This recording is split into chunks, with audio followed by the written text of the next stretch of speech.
Conscious Pathways, the podcast where we explore the intersection of education and social justice through transformative conversations. I'm your host, Brittany, and welcome to 2024. This is the first podcast episode that we're going to be dropping in the new year. I'm doing a little bit of pre-recording right now, so probably the next couple of episodes you'll see will be recorded in 2023. So right now I feel like I'm talking to the future. So hi, future. Hope all is going well over there. I'm really excited to share what I have in store for us these next couple of episodes. I wanted to start investigating a couple topics in education through that social justice lens. So right now, our first series that I'm doing is on reading and literacy. So I have some guests to share. I did some research. I have some deep dives to share with you on reading and literacy through that social justice lens. And my first guest I wanted to share is Oliver James, who is a motivational speaker and TikTok sensation. He is an adult who is teaching himself how to read. He used to start his TikToks with, I'm a 35-year-old man teaching myself how to read. But not that long ago, he used to say that I can't read.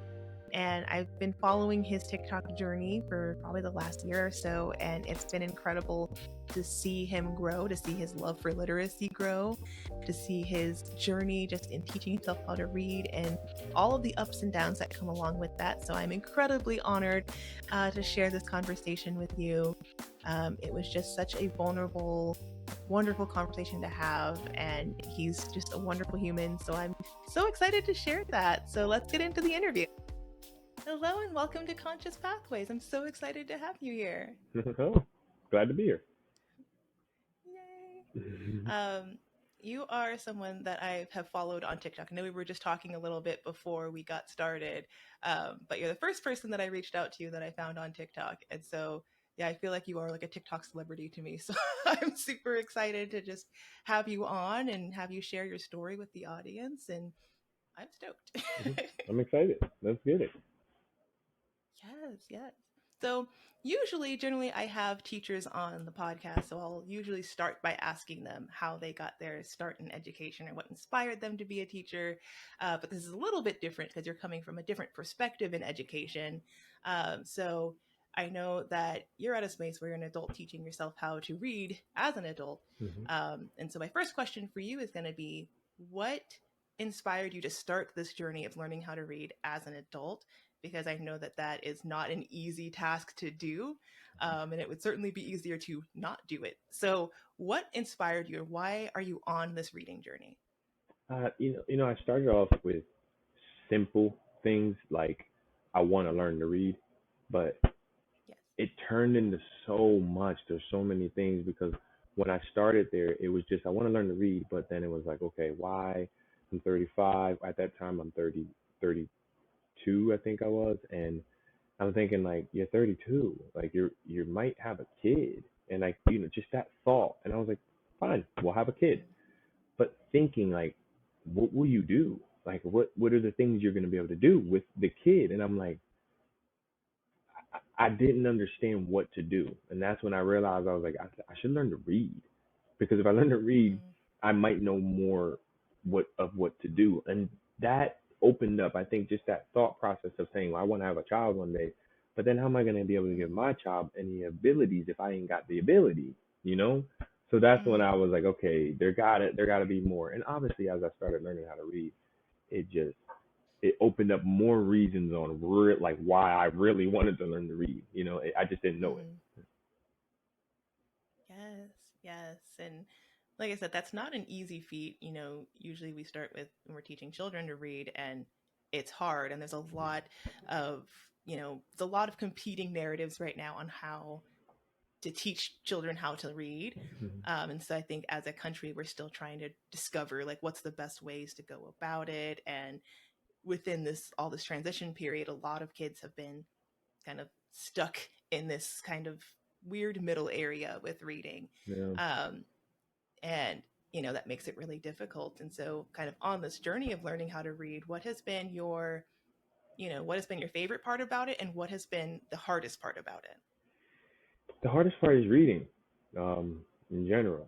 My favorite part is reading. It's kind of like the very similar effect of life, like, or things that going on. Like when they say, like, what's the best part about being a parent?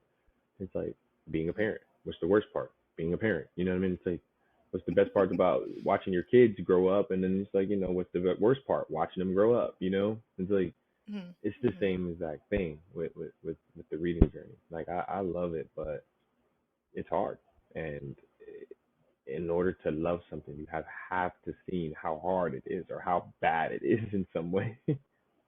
Mhm. Yeah. That's that's very true. That's very true. And I Yeah. know for me, I also struggled to learn how to read as a young child, and there's a lot that kind of goes into that. So like if you're reading in general is hard, like our brains are not geared for like learning to read. It's not a natural thing that our brains Mhm. automatically know how to do. So in order for us to get there, you have to be kind of very explicit and very structured about how we go about doing that with Mhm. young children. And like I said, there's been a lot of flip-flopping in education about what that best practice is. um, Mhm. but I know when I was younger, and I was just struggling and it was hard and going into I almost didn't make it into the second or the third grade because of how low my kind of reading and comprehension skills were. Mhm. I ended up moving into that third grade, and I had a teacher at the time who really did take her time to teach me how to read, and she found books that I was Oh, interested in. lucky. And I think that was a big Yeah. thing for me because once she brought in things that were interesting to me, I was like, oh, wait a minute. Mhm. I Mhm. can learn about things that I care about through this reading thing. Mhm.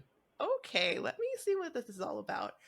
But a lot of students don't get that. Like, I was very lucky in the fact that my third grade teacher did put in a lot of extra work to see that I had the ability to read. I just needed a little bit more time and attention and structured, kind of explicit reading things. But not every child gets that. And that's hard, especially with third grade's a big pivotal year for students because that's when we start doing standardized testing. Mhm. That's when we start doing a lot of reading to comprehend. So you do a lot of the building blocks before third grade. And if you don't have those building blocks, it's going to make it next to impossible for you to learn to read throughout that progress. You're just going to keep falling behind because you didn't get those building blocks. Yeah, I think that might have Um, happened to myself. really, Yeah. like when you think back to your early kind of learning experiences, did you struggle a lot with reading, or were you kind of like just left behind in some kind of way? I honestly don't know. I was more focused on Mm-hmm. trying not to get in trouble. So reading wasn't Mm, even a thing. I didn't even know reading existed. yes. Like I was like, Wow. like it's not something that was like of a option. It wasn't an option Mm-hmm. for me. So I was just like, I don't know what to Wow. even think about with that. But I didn't even Mm-hmm. think now that that's probably the only option for you going to school was to probably learn to read, man. Like, so like Yes. you're looking at it and I'm like, I didn't even think of school being the option for reading. Like, I'm like, no, I thought it was the Mm-hmm. option for just behaving, like so I could behave well. So it was Mm, really hard for me. I mean, I'm gonna be honest. yeah.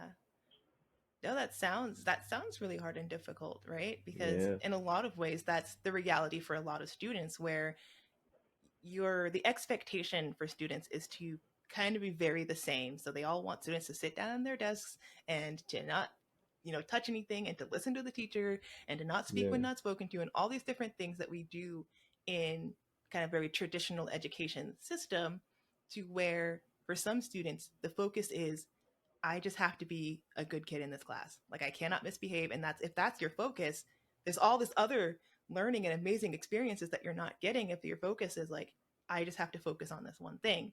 Or we have students from various backgrounds where, I know when I was growing up, I had so many other more important things that I needed to focus on, right? So if you're not sure where your next meal is coming from, if you're not in a space where you feel safe, if you aren't sleeping well because of your home environment, all these different things that are happening, like for me that was happening is like, okay, well, my concern is survival. My concern is not reading. My concern is not math. That's not helping me right now. Yeah. Right Wow. now, my focus is on all these other different things. Yeah. And so we also have to take that into consideration too, as educators working with young people and working with families, because there's all these other aspects that if we're not paying attention to, students can really just fly under the radar. And we don't see these like kind of big glaring issues until way, way later, which Wow. is just, it's concerning and it's hard. Yeah, I've been wanting to figure out ways to make a post about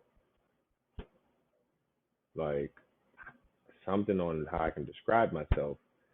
But doing this interview in just this short amount of time, I've literally just learned how to maybe describe myself. I didn't understand how to describe myself.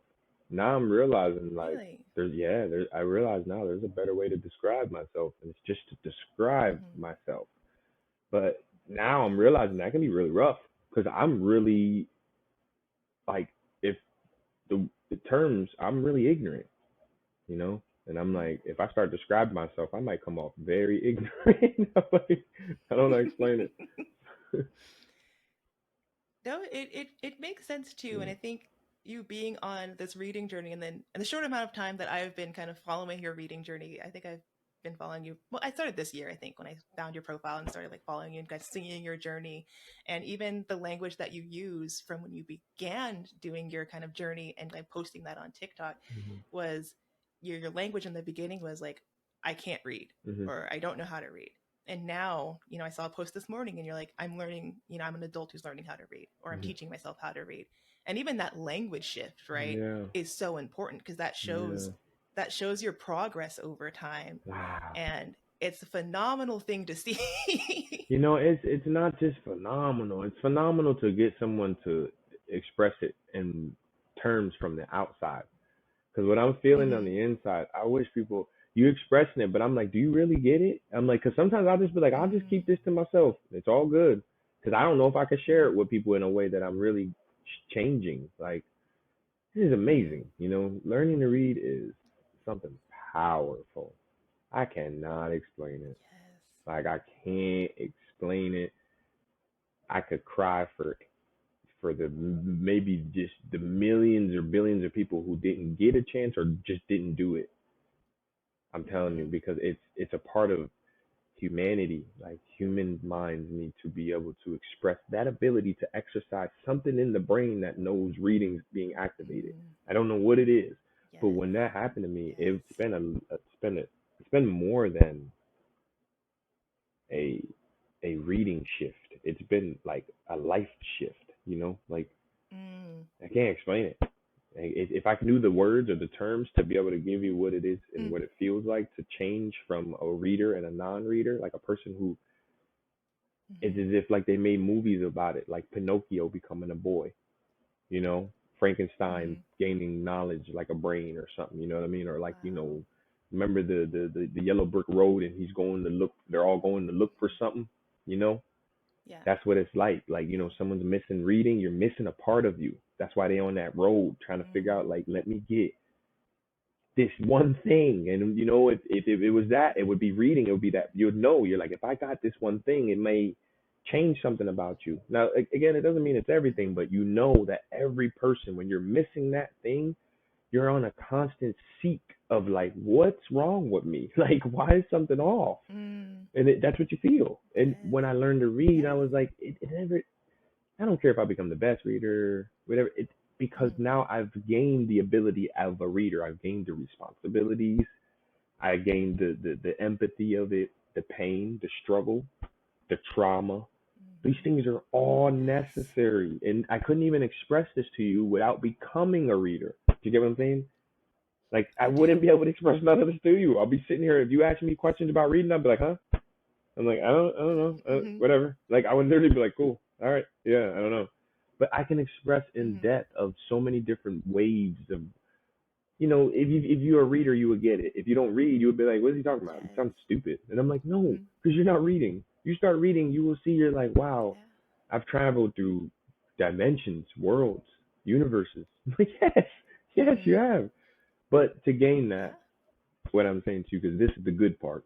To gain that for Mm. me, I have to go through the pain and the struggles of Mm. all the other parts to gain those beautiful parts I've told you, like traveling through space and time and feeling the words of these books and seeing things and being able to learn. And for Hmm. me, I have to go through those hard struggles, those painful struggles that many people, Yes. like adults, don't, that who got left behind or something or didn't do anything, they don't want to do. They don't want to go through those things. Hmm. Yeah. Because Yeah. like you said, it's not easy. It's not like you just kind of decided to do an easy task. Like, oh yeah, I guess I'll just learn how to read tomorrow. Like No, that's not a no, big deal. Like, no way. This took me out of yeah. my entire existence. I'm not even the same human Hmm. being no more. Once I decided to become a reader, it Wow. was this of like Superman decided to, step out of the phone booth. Hmm. It's like he walked in one day and was just like, now when you come out, you're coming out as Superman, man. Like it does not matter, Hmm. but you get it's like a caterpillar turning into a butterfly. It's a transition, Hmm. but no one knows what's happening in that cocoon. And I mean, from what I've heard, there's probably some stuff that like we wouldn't even be able to withstand as a human if we had to go through it. Yeah. But that's what's Hmm. happening to the brain when you start Yes. learning. It's like restructuring itself, so it feels similar to probably Hmm. chaos. I'm expressing this Hmm. from experience, but Yeah, sometimes it's even definitely. scary to express because I don't want to believe I had to go through chaos to become a reader, but I did. I'm sorry to tell Hmm. you, but yes, I did. I had to go through confusion.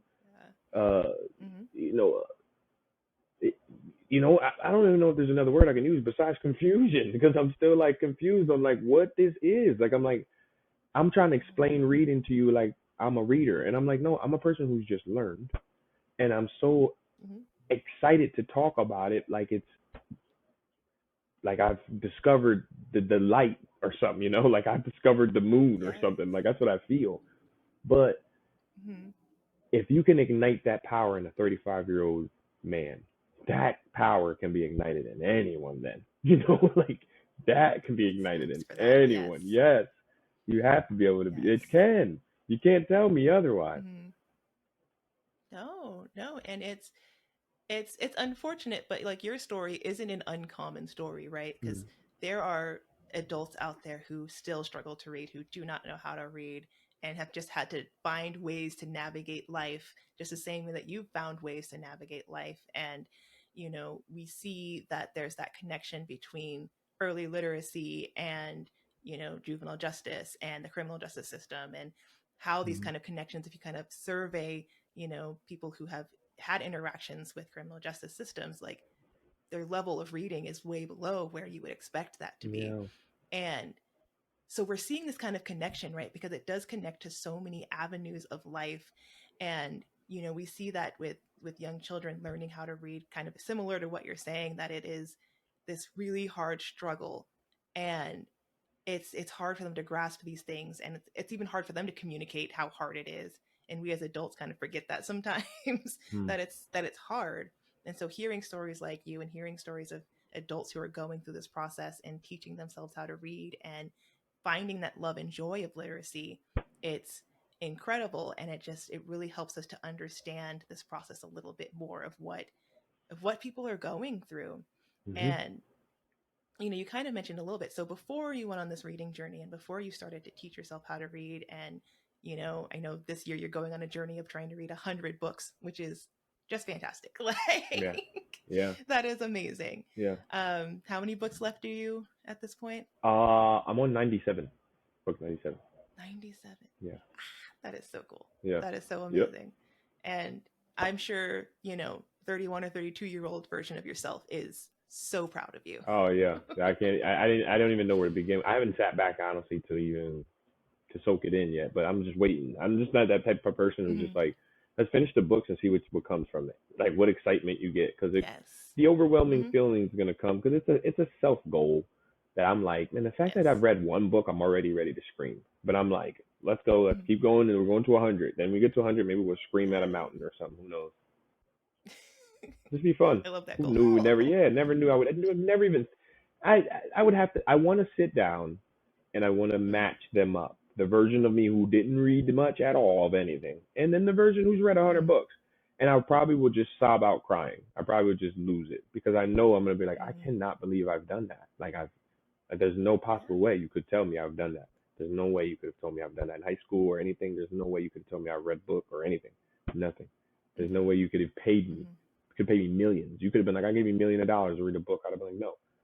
In front of you told me to read Hmm. $1 million in high school in front of like an auditorium full of kids. I'd have told them no. You could give me any money in the world. I'd have been no. Now I would pay someone $1 million to be able to read in front of kids in the school. Probably, I'm like, I'll do it. Let's go. Like, I don't care about the money. I'm like, let's Yes. go. I want to go read. Like, it's gonna be fun. But you can Yes. see the shift because reading gave me even that strength to have that much strength to say, Yes. like what? Like I could do anything. I'll go read anything now. That's Mm-hmm. that's power reading right there. That's reading. You know what I mean? That is it. That's reading right That is it. there. That is the, I love that. I love what you said, the power of reading, because, you know, literacy and access to literacy and reading, it is a social justice issue because it's such an integral part of our society, right? Because the higher ability that you have to read, that's going to give you access to jobs. That's going to give Mhm. you access to your medical care. That's going to give you access Mhm. to more opportunities in life, right? And when we when we hold children back by not arming them with this beautiful power of reading, right? There's so much learning that you can have that comes from learning from other people's perspectives in books, learning about other people's stories from books, Yes. just learning about other creative ideas from books. There's so much that comes from literacy that it's such a disservice. It should be like one of our given rights that we should be having the ability, the given the school, this words, the skills to be able to read. Mhm. It is a social justice issue, and it is almost strategic in a way, because I know if you go way, way, way, way back into like kind of American history, right, and the civil rights movement, a lot of slaves were not taught how to read, Mhm. and that was intentional, right, because there's power in reading. Mhm. And so during the civil rights movement, one of my favorite classes I took in college was about like the art of social justice. So every social justice movement has an art form that's kind of attached to it. And so in social justice or in the civil rights movement, a lot of what was connected to that was music, Mhm. right? So Mhm. knowing that a lot of Black people at the time could not read, so you couldn't really disseminate pamphlets and be like, okay, we're going to meet here, or where this is the plan, this is what we're doing, because they didn't know how to read. That was Gotcha. intentional. Gotcha. So we did the music. So they would, have these really nice upbeat hymns, but in it was, okay, this is the plan, this is what we're doing. And it would, you know, give people the idea of what's going on. And it was a way to share information. And again, it kind of just goes back to what you said, that power of reading. It is such a powerful tool to be Mhm. able to read and to be able to write and to be able to share your story and get that out there. Is such a powerful, powerful medium that when we are not giving that opportunity to students, intentionally giving that opportunity to students, letting children go just kind of through the motions of education and not intentionally giving them this skill, we are setting them up to not succeed. Like, Yeah. why would we do Yeah. that? But it's also what we're starting to realize is it's taking the toll on the educational system because Yes. because the system needs something to sustain. Mm, Like, and the kids are what's keeping it, alive. You know, yes.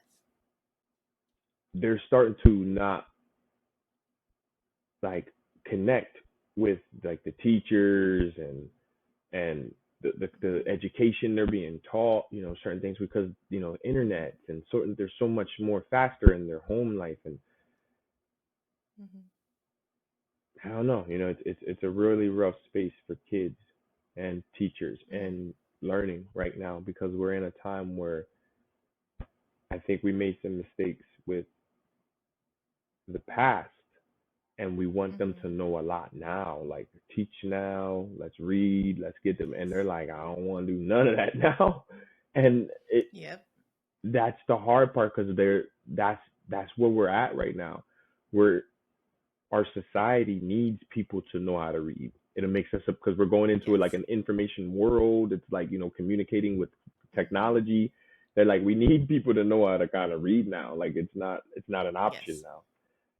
So it's rough. It's really rough for them because, how Mm-hmm. do you influence a large group of people to do something that will make not only themselves better, but the entire world better, you know? Mm-hmm. So, Exactly. yeah. Exactly. And so when you think about other young people with like a similar story to you who either struggled with reading all throughout kind of their, kindergarten through 12th grade, you know, educational journey and even beyond that, you know, what what kind of advice do you have for students in a similar situation, either teaching themselves how to read or whether, they're deciding if they want to even learn how to read, like kind of that's what you're saying, that the motivation just like might not be there. What would you say to them? Well, sometimes I try to talk to myself like I was a kid, Hmm. but Yeah. I would tell them honestly, you can't avoid the things that are gonna happen to you. Like, you can't avoid any of those things. But you can add on some things that can help you. So Mm-hmm. sometimes I feel like it's better for kids to know like, hey, you can't avoid that some of these things will happen to you. But Mm-hmm. if you add on a few things, these things won't feel as bad as they feel right now. And I think a lot of times for like little boys, myself, as we're growing up, we don't know how to control what we feel as much, Mm-hmm. and that's why reading is a big part because it can help you control how you feel. But I would tell them like, when I was a kid, it was really hard because I didn't understand how to feel, at all. Like it was really, really, really hard. And if there's kids out there that got the same issue, they just don't know how to feel, you're okay feeling like that. Mm-hmm. That's how you're supposed to feel. Like, you know what I mean? Like, I Yeah. just want Yeah. them to know, like, they're like, no, no, even that feeling, like, you're like the one that's like the baddest feeling. I'm like, yes, that's the best one. Like, enjoy Yes. that one. That's the best one. The one that hurts the most. You're like, but what about Mm. even the good ones? Some of them, I'm telling you, when we're growing up, we don't even know how to enjoy the good moments as much as we want Mm. to. People around us might Yeah. have us halfway enjoying our moment. And it'd be like Mm-hmm. that forever. Mm-hmm. We'll grow up even now. Be like that for now. It'd be good moments and you'd be halfway enjoying, stopping your own enjoyment. And that's why I Mm-hmm. really want people to understand, like while you're young or even when you're older, like, man, take a second, to really, really, really, enjoy this time that you got right now on this planet. You know, Mm. yeah, ground yourself. If I love that. yeah, sometimes people take it in and they want to hear the real serious stuff about, what they can take from everything. But I just want, maybe I think what I suffered from so much in my life was feelings. I Mm. suffered from so many feelings, and reading is a tool to help me again with my feelings. It always comes down to the Yeah. same thing, how I'm feeling. Mm-hmm. So, that's the big thing I want them to understand, that I didn't even understand that the feelings are okay. Took a long time, Yes. and I want them to know like all of them are okay. Even the ones when you like Yeah. completely confused. But if we could be taught to be like, so I could laugh at this wildly crazy pain I got going on. I'm like, can you laugh? You Mm-hmm. could do even more if you're taught. You could do more with that Yes. if you're taught. Like, and that is why I'm really Mm. expressing to people, because we see some of these kids do some really like heroic things because of how they feel. You know, imagine if they were Yes. taught to those feelings, they could brush it off in a way of like they were like, how did I do that? I'm like, hey, you always had that ability, you just didn't know that, and you needed someone to come and tell you it's okay. Those are the best feelings right Mm-hmm. there. Like, yeah, I felt that. Like, I know that's Yes. okay. It's okay to feel that. Yes. Yes. And I love the connecting your feelings with kind of just having a deeper understanding of even the things that you're feeling and connecting that with that reading component too, because feeling and emotions are so hard. So I come from an early childhood education background, and so I taught preschool, previously, and that is something that within preschool we focus a lot around, at least in preschools that I've worked at in my experiences, we focus a lot around emotions and Mhm. identifying our emotions. And a lot of times when young children who, you know, they have big emotions, Mhm. they're just these little bodies and these little people, and they experience these really, really big emotions, and they experience a wide variety of emotions, and sometimes in a short period of time. And teaching children at that young age that, yeah, it's being mad is not, it's not a bad emotion. Mhm. Out of anger has come so many beautiful movements and beautiful things because it's like there's injustice and people are angry about it and they're moved to change, they're moved to do something different about that, right? So our anger can be a way of being a catalyst for change and doing things differently. So it's not necessarily always a bad emotion. Being sad is not a bad emotion, right? Mm-hmm. And so really teaching young children, because they can internalize that so quickly of I'm angry, therefore I must be bad, right? And it's like Mm-hmm. that's not the case. No. Yeah. Your anger is valid. You're allowed to feel angry Yeah. sometimes. Like if you're angry, let's think about some things that we can do with that anger, Yeah. right? Like you're angry, let's go stomp our feet. You're angry, let's Yeah. go hit this pillow over here. Like let's go do something with that anger. You Yeah. don't have to hold it inside. Um, but really connecting that, because as I'm sure that you've also experienced on your journey of learning how to read, and even before, knowing how to read and all of the struggles that kind of come with that, being an adult in a society that is very reading forward and not being at that point. I know you've probably also experienced a lot of emotions that you probably even be able to like pinpoint what it was, Mm-hmm. but just the experience of that and then not necessarily having that outlet or having a label on it, or all those really confusing things that you mentioned, like Yeah. that's gotta be hard. It's pretty scary. It's much better to be able. It's not so much you have to have a label to something, but it's better to have Mhm. an understanding of it. Like there is Yes. something good about everything. Some of this stuff can be really groundbreaking information because Mm. we have things down to the simplest thing that we've all have now, which were one time the hardest things. You know, Mm. movement, talking, walking, simple things, which were once at one point in time in human evolution, so probably some of the hardest things for us to even do. And where Mhm. we've evolved to is scary as a human evolvement because we're like, we don't even know that. I'm like, if we knew that we've evolved at this level of, like, if we remember how much we've evolved, like, people don't Yeah. even know, like, you're a genius, the fact that you can go to Starbucks and order a coffee. Because if you took that education system back to 18 BC or some whatever, you would be like a genius Mhm. to them. And all you do is go to and order Starbucks coffee. You get what I'm saying? But Yeah. your Yeah. level of today's life makes you a genius from 500 years ago. You get what I mean? So if you can Yeah. acknowledge that today, that you're a genius in 5 years, 100 years ago, you're a genius. Today, Mhm. you're just a dude who just Yeah. sleeps on someone's couch. You get what I'm saying? You're technically a genius Yes. in today's time. You're just not working at that Yeah. potential as a genius. You're not looking at your genius. Because if you took anything from now back 500 years ago, you would be considered a genius. Just ordering a Starbucks coffee Yeah. somewhere, they'd be like, just saying those words. They'd probably be like, you're a genius. How do you have those words in your mouth? You know what I mean? Like, do you Mhm. get what I mean? Yes. And that I do. I do. that level of evolution, for me to be able to sit here and see, like, okay, you've went from a non-reader to a reader. That level of evolution in just a couple of Mhm. years. What is your potential? What is humans' potential?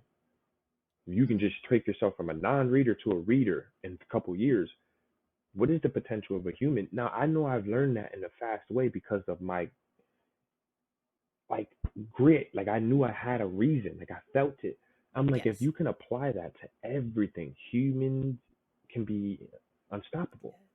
You apply that to everything: Yes. love, safety, trust.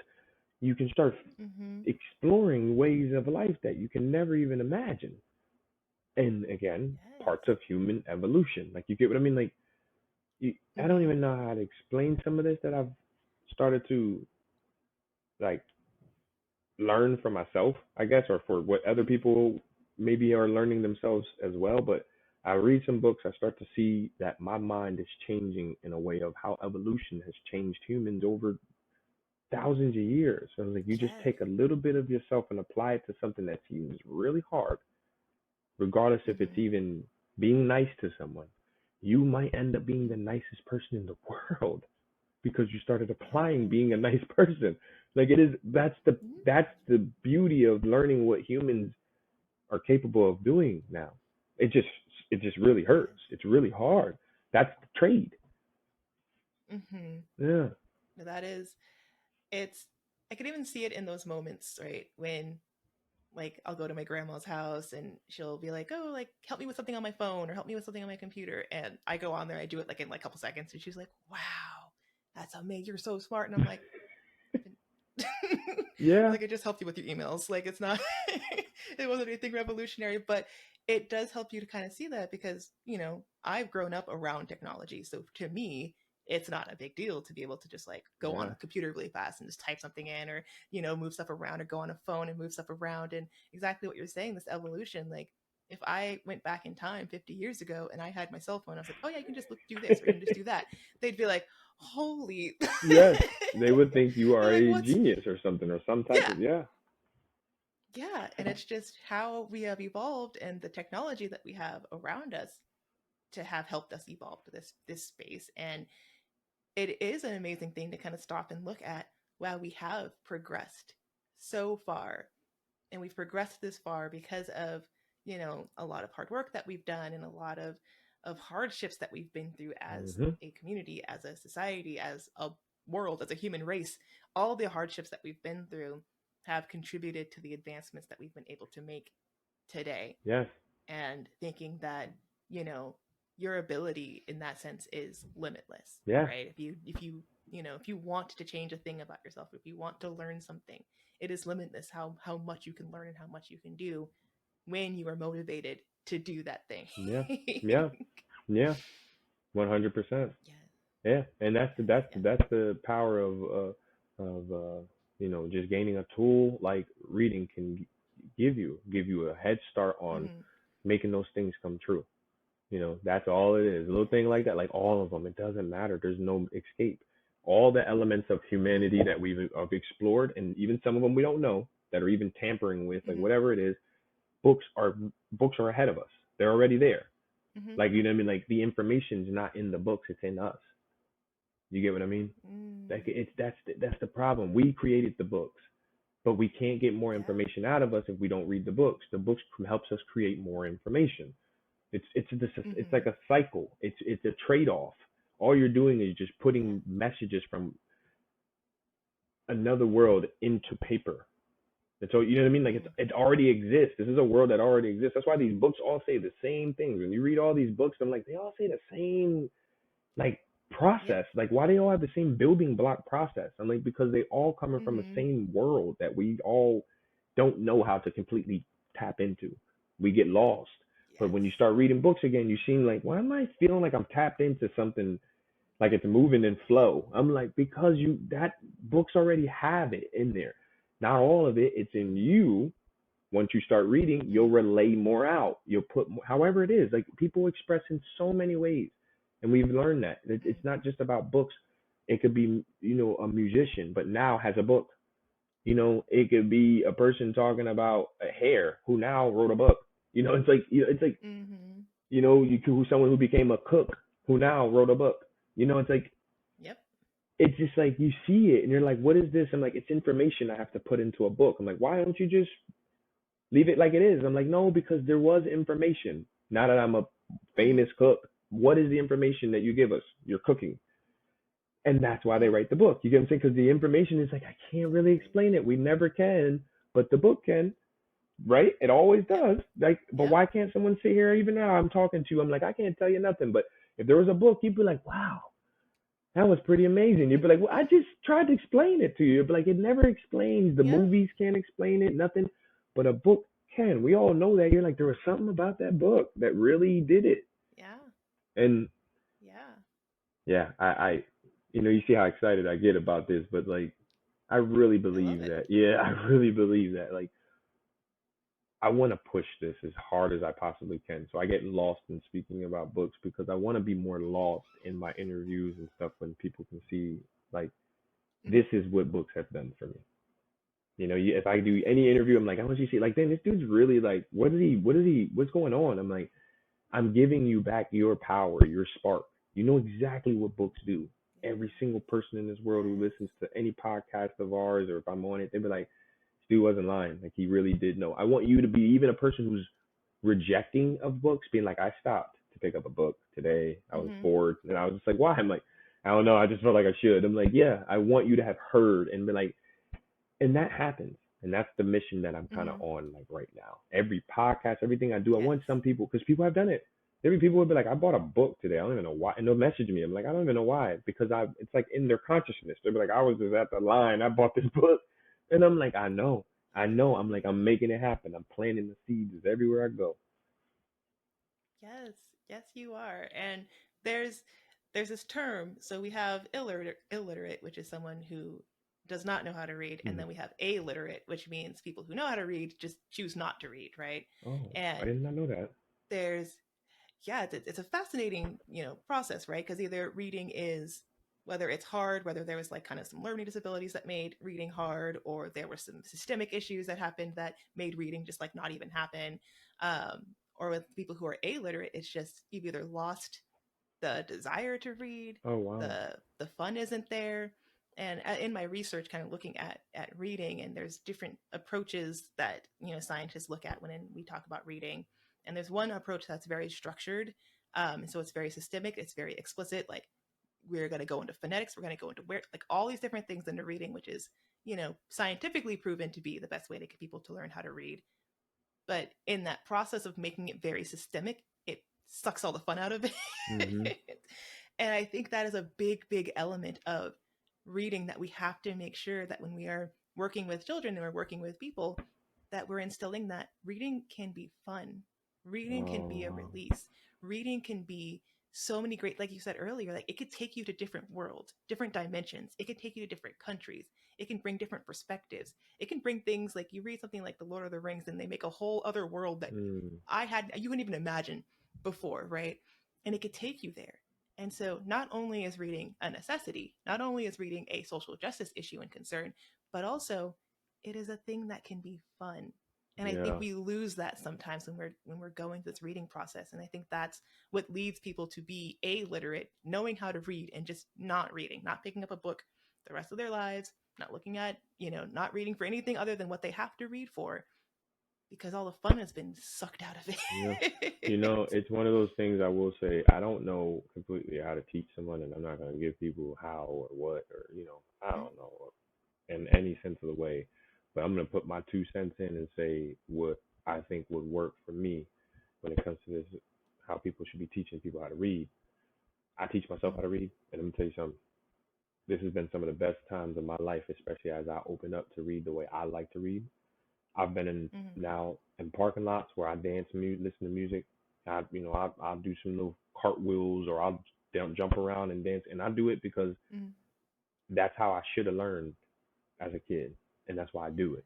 So I don't sit in no desk and try. I do sometimes. I do that when I want to, but when I feel like I Mhm. want to go outside and dance and jump around and have fun, I do it. And the reason why I do that because I want to feel, was it wrong when I did it? And I used to get beat and restrained Mhm. for it.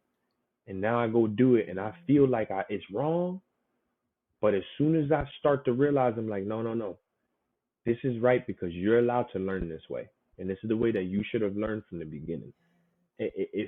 I'm telling y'all, I'm about to be one of the best readers you ever met in your life. Because I get to go now I and can't wait. I can't wait. I get to read how I want to read. And I want Mhm. kids. I don't know if I'm gonna ever create a movement with this because I didn't know if it. You don't want to create too much controversy. But then I started to realize I'm like, no, Mhm. I kind of like dancing and listening to music, and because I got ADHD, and I'm like, hold on, I don't know, Mhm. I'm gonna do this. So I started doing it. Yes. And let me tell you something. It may not be the right way or how everybody wants it to be, but it's my way.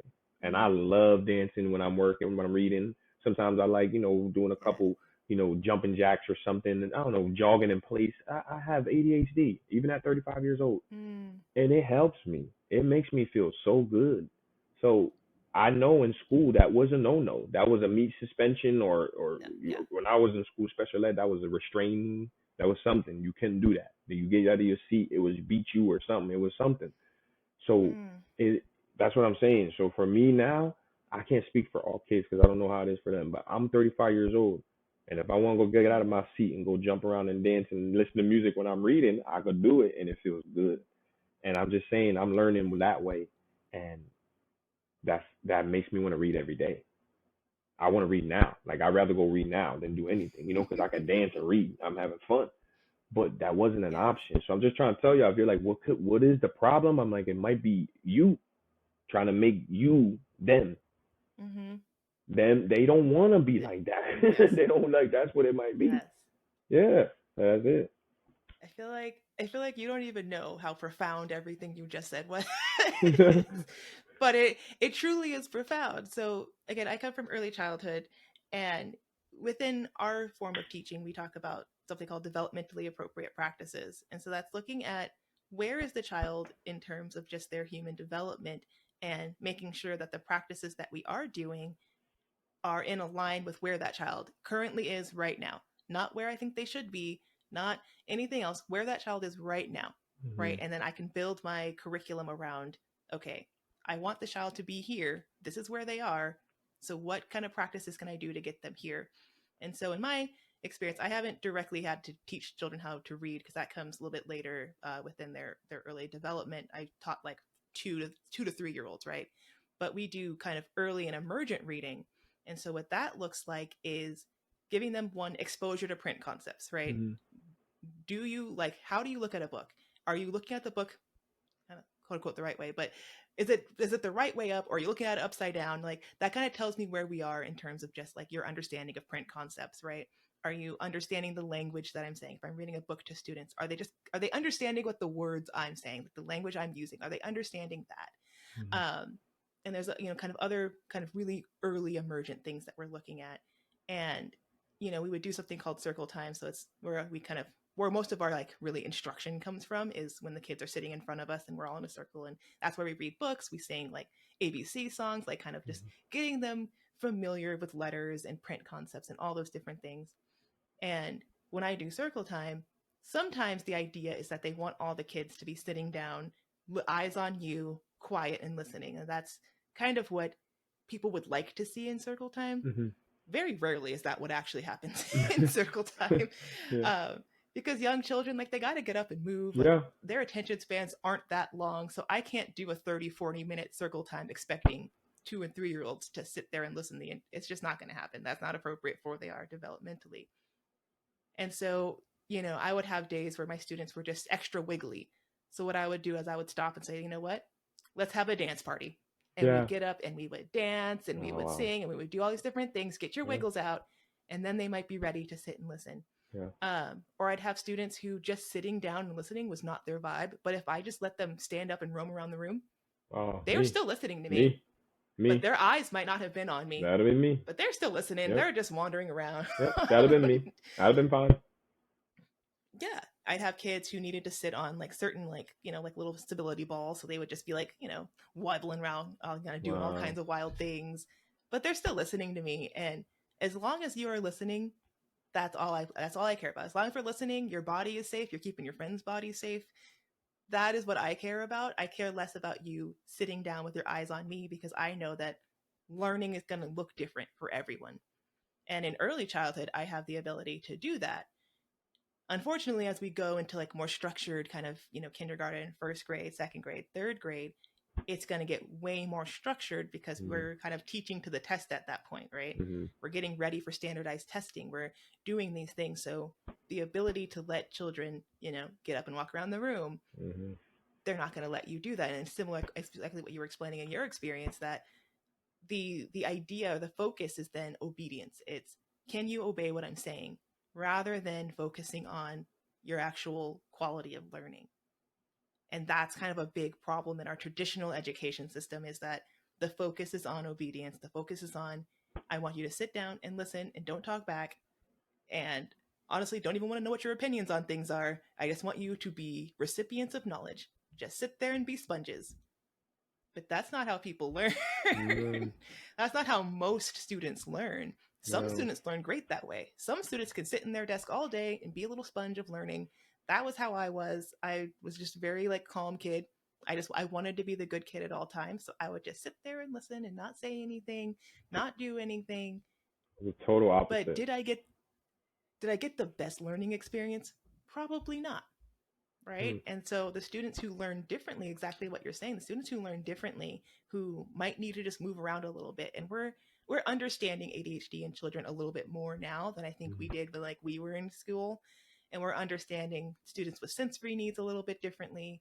We're understanding students' learning styles are different. So we're understanding it more now, Mhm. but we weren't given that grace No. as when we were younger, No. you know? Not really. No. And it makes it so hard, and it makes it, especially when coming to read, because it's such a hard thing. Again, our brains are not naturally wired for reading, Mhm. right? Our brains are naturally wired for talking, Mhm. understanding language in that way. But this idea of connecting your vision to words, to your hearing, to your speaking, like that's a lot of Oh processes that yeah. we're doing all We at take it for once. granted.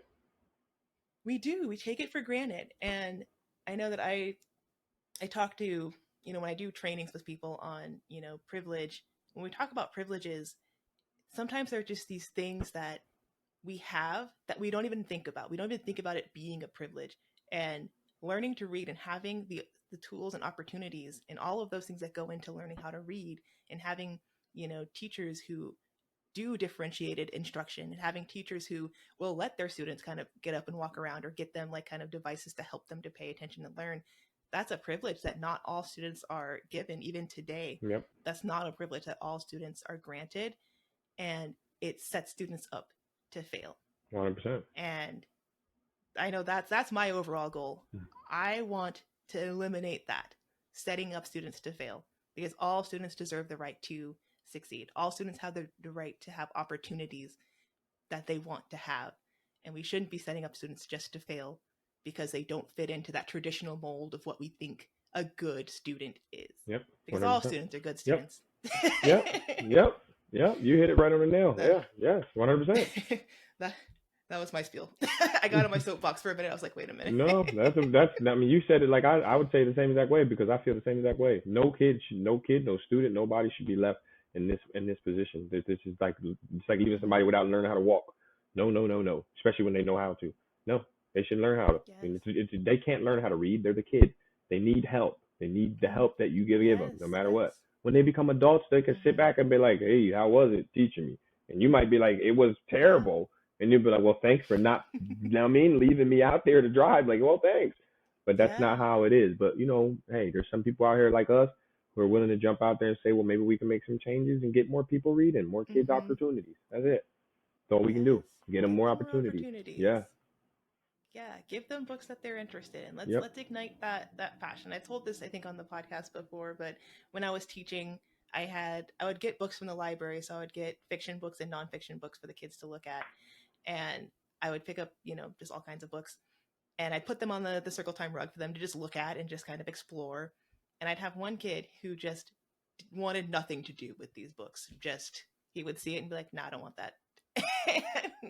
And, like would just not look at them, or he'd like kick them or push them. Like he did not care about these books. Yeah. And when I would read at circle time, he was just like he would turn away. He could not be bothered with this whole Mm-hmm. book thing.